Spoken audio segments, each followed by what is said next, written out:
नमस्कार. मी भाग्यश्री फाट. मार्केट आणि मी हा सोप्या मराठीतून शेअर मार्केट समजावून सांगण्याचा माझा एक उपक्रम आहे. काही गोष्टींच्या बातम्या म्हणा, अंदाज म्हणा, क्लूज म्हणा आधी समजतात, काहींचे समजत नाही. काल 107 वरनं 112पर्यंत क्रूड का वाढत गेलं ते कळलं नाही. त्याचं कारण नंतर कळलं की UAE ओपेक आणि ओपेक प्लसमधून 1 मेपासून बाहेर पडणार आहे. त्यामुळे क्रूडचा भाव वाढत गेला. अमेरिकन मार्केट पडलं कारण त्यांचे चिपच्या संबंधातले जे शेअर होते ते मंदीत गेले. ओपन AIचे रिझल्ट अपेक्षेनुसार आले नाही. त्यामुळे AIची जी हाईप केली होती की खूप चांगले रिझल्ट लागतील, अमुक होईल, तसं काही झालं नाही. स्टारबक्सचा आउटलुक सुधारला म्हणून शेअर तेजीत होता. रॉबिनहूडचा शेअर 9% मंदीत होता कारण वीक रिझल्ट आले. सीगेट, NXP सेमीकंडक्टर हे शेअर वाढले, पण ओरॅकल, कोअरवेव्ह, सॉफ्टबँक हे शेअर मात्र पडले. काल एक्सपायरी होती. निफ्टीचे रोल ओव्हर 70% झालेत आणि बँक निफ्टीचे रोल ओव्हर 78% झालेत. म्हणजे रोल ओव्हरही कमी दिसत आहेत. बॉन्ड यील्ड 4.35 आहे. डॉलर इंडेक्स 98 आहे आणि 111 क्रूड आहे. रुपया मात्र काल 40 पैशाच्या जवळपास घसरला होता. त्यामुळेही मार्केटवर परिणाम झाला. फॉरेन इन्व्हेस्टर्सची विक्री काही थांबत नाही आहे. 2104 कोटींची विक्री आहे, तर डोमेस्टिक इन्व्हेस्टर्सची खरेदी आहे 1712 कोटी. पुष्कळ रिझल्टही आलेत आणि काही बातम्यासुद्धा आहेत.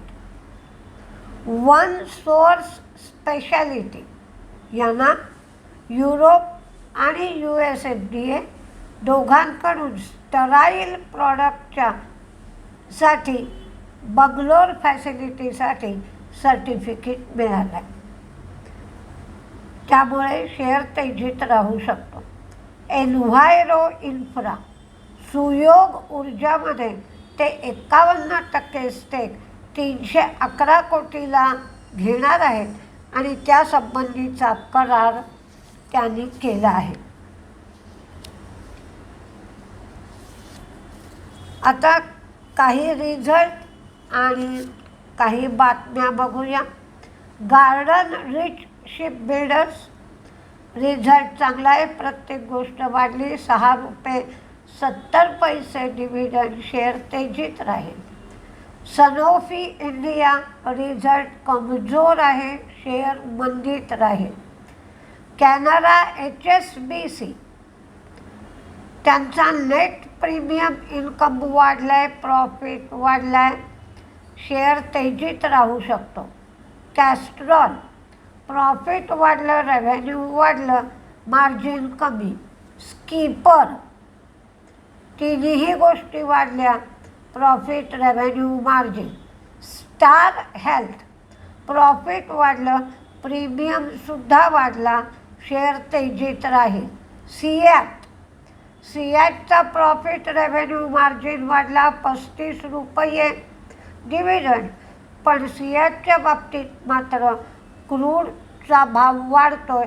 हे सिॲटच्या दृष्टीने चांगलं नाही, पण रिझल्ट चांगला आहे. त्यामुळे पाहावं लागेल शेअर कसं रिॲक्ट करतोय. ग्रीन प्लाय रिझल्ट चांगला आला आहे, प्रत्येक गोष्ट वाढली, शेअर तेजीत राहील. सनोफी कन्झ्युमरचा रिझल्ट मात्र चांगला आहे, प्रॉफिट, रेव्हेन्यू, मार्जिन वाढलं आहे, शेअर तेजीत राहू शकतो. मदरसन सुमी वायरिंग प्रॉफिट वाढला, रेव्हेन्यू वाढला, मार्जिन कमी झालं. फेड बँक फायनान्शियल प्रॉफिट वाढला, इन्कम वाढलं. AWL ॲग्री प्रॉफिट वाढला, रेव्हेन्यू वाढलं, मार्जिन हे अगदी थोडंसं कमी किंवा फ्लॅट म्हणता येईल. बंधन बँक प्रॉफिट रेव्हेन्यू वाढलं, ग्रॉस NPA नेट NPA कमी झाले, स्लिपेजेस क्वार्टर ऑन क्वार्टर कमी झाले आणि ₹1.50 डिव्हिडंड. RECचं प्रॉफिट कमी झालं, रेव्हेन्यू कमी झालं. इटर्नलचं प्रॉफिट, रेव्हेन्यू, मार्जिन सगळ्या गोष्टी वाढल्या. महिंद्रा लाईफ प्रॉफिट, रेव्हेन्यू दोन्ही वाढलं. मारुती प्रॉफिट कमी झालं, रेव्हेन्यू वाढलं, मार्जिन कमी झालं, ₹140 डिव्हिडंड. पण मारुतीचं अदर इन्कम जे आहे ते गेल्या वेळेला 1,528 कोटी होतं, ते या वेळेला 500 कोटीच झालं आहे. म्हणजे अदर इन्कम 1,000 कोटींनी कमी झाला आहे. आणि टॅक्सचा खर्च मात्र गेल्या वेळेला 1,005 कोटी होता, तो 1,246 कोटी झाला आहे. दालमिया भारत प्रॉफिट कमी झालं, रेव्हेन्यू, मार्जिन दोन्ही वाढलं, ₹5 डिव्हिडंड.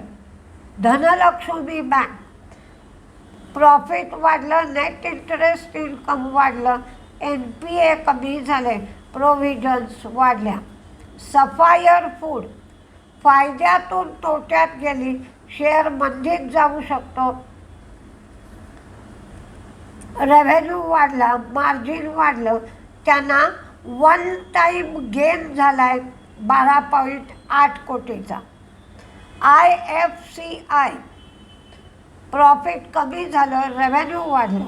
लीला पॅलेस प्रॉफिट वाढलं, रेव्हेन्यू वाढलं. वर्धमान स्पेशल रिझल्ट चांगला आहे, प्रत्येक गोष्ट वाढली, शेअर तेजीत राहू शकतो. पिकॅडली ॲग्रो प्रॉफिट वाढलं, रेव्हेन्यू वाढलं, मार्जिन कमी झालं. 5 स्टार बिझनेस प्रॉफिट कमी झाला, रेव्हेन्यू वाढलं. ब्रिगेड हॉटेल प्रॉफिट वाढलं, रेव्हेन्यू वाढलं, मार्जिन मात्र अगदी थोडं कमी झालं. ओरिएंट सिमेंट यांचा रिझल्ट चांगला लागला, प्रत्येक गोष्ट वाढली. एक आत्ता बातमी दिसती आहे, तुआप्से या रशियाच्या रिफायनरीवर युक्रेनने हल्ला केला आहे. MV फोटोव्होल्टॅनिक प्रॉफिट वाढलं, रेव्हेन्यू वाढलं, मार्जिन कमी. पिरामल फार्मा फायद्यातून तोट्यात गेली, रेव्हेन्यू कमी झालं आणि मार्जिनसुद्धा कमी झालं. RECच्या बाबतीत काही जादा माहिती मिळाली. त्यांचे सँक्शन्स वाढले, डिस्बर्समेंट वाढले, नेट वर्थ वाढली. कॅपिटल ॲडिक्वसी रेशो 23.11 झाला. म्हणजेच त्यांच्याकडे पुढच्या ग्रोथसाठी पुरेसं भांडवल आहे. ₹1.55 डिव्हिडंड. डॉक्टर रेड्डीज कॅनडाने सेमाग्लुटाईडला मंजुरी दिली. Net web unified data platform त्यांनी लॉन्च केला. सोलारा ॲक्टिव्हच्या पॉंडेचेरी युनिटला US FDAने VAI म्हणजे व्हॉलेंटरी ॲक्शन इनिशिएटेड हा रिपोर्ट दिला. इटर्नल प्रॉफिट वाढलं, रेव्हेन्यू वाढलं, मार्जिन वाढलं. फूड डिलिव्हरी सेक्शन 33% वाढल्या. हायपर प्युअर मात्र कमी झालं आणि क्विक कॉमर्स डिव्हिजन 7% वाढली. गो डिजिट प्रॉफिट वाढला, रेव्हेन्यू वाढला. RVNL NMDCकडून 39 कोटीची ऑर्डर मिळाली. CMAC ऑपरेशन्स आणि मेंटेनन्स करार समुद्र सेवक व्हेसलसाठी त्यांनी ONGC बरोबर केला.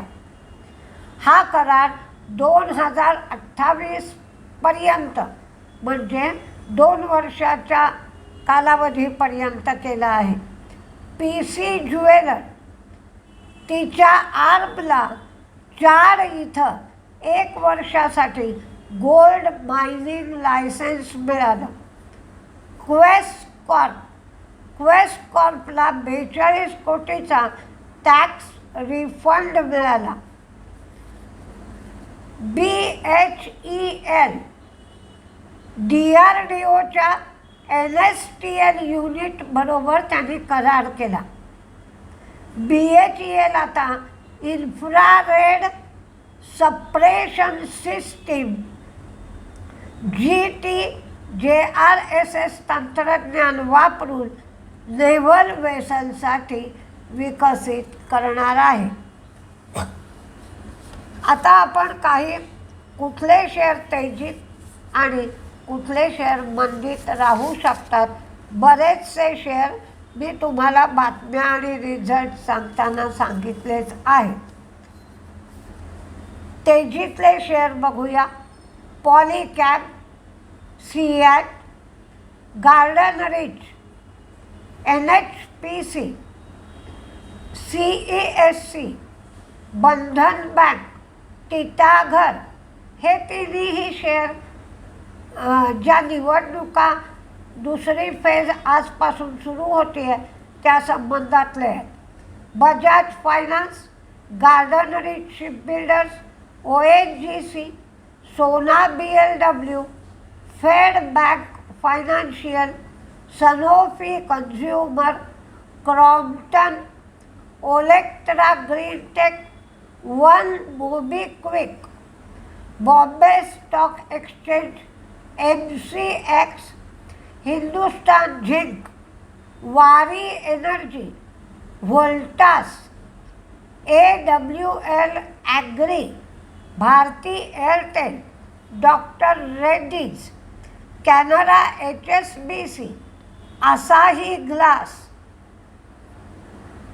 CEAT, Green Ply, Star Health, Eternal, Solara Active, TruAlt TRUALT, Vedanta, Go Digit, KEI, Zydus Life. आज सुरुवातीला सकाळी जेव्हा बघितलं साधारण 6च्या आसपास, तेव्हा गिफ्ट निफ्टी नॉमिनली तेजीत होता, पण त्यानंतर हळूहळू वाढत जाऊन 40 पॉईंटपर्यंत गिफ्ट निफ्टी तेजीत मी बघितला.